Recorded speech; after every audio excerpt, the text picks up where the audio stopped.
Padre Lucho, is it true there was a saint who could talk to animals? Oh yes, Saint Francis of Assisi. Let's talk about him. Francis was born in 1181 in the small Italian town of Assisi.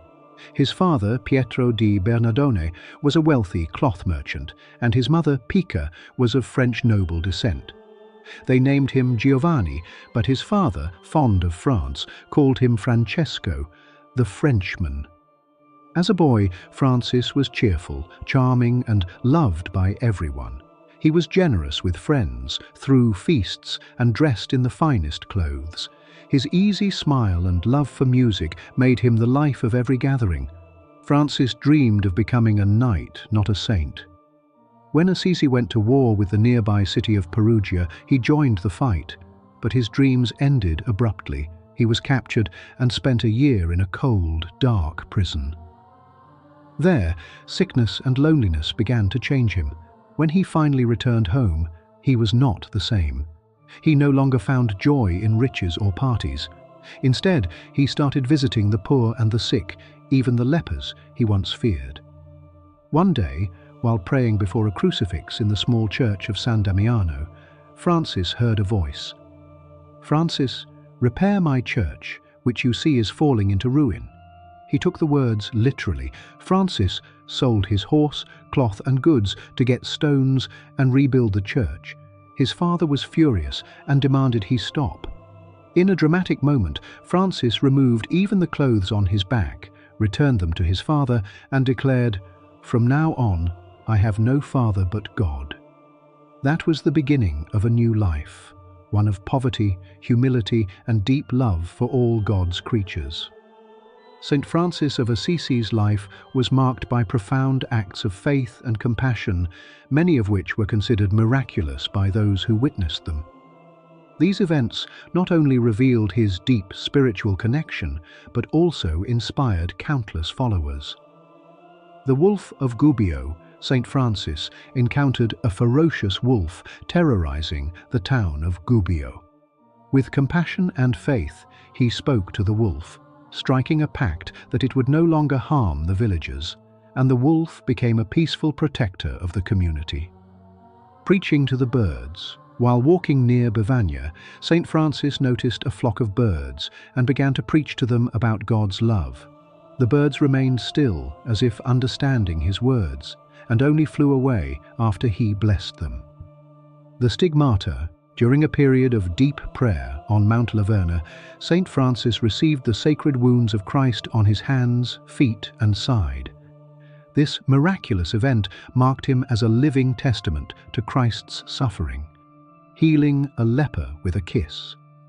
Moved by compassion, Saint Francis embraced and kissed a leper who was shunned by society.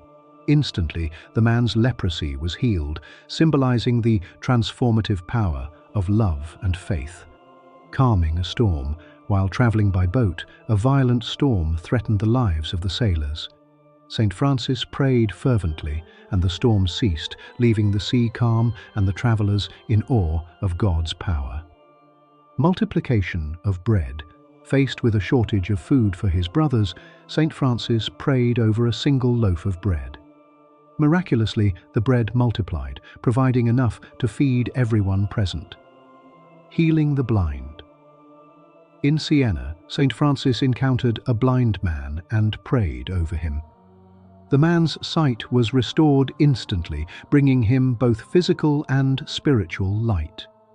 Ending a famine. When a severe famine struck, Saint Francis prayed for divine intervention.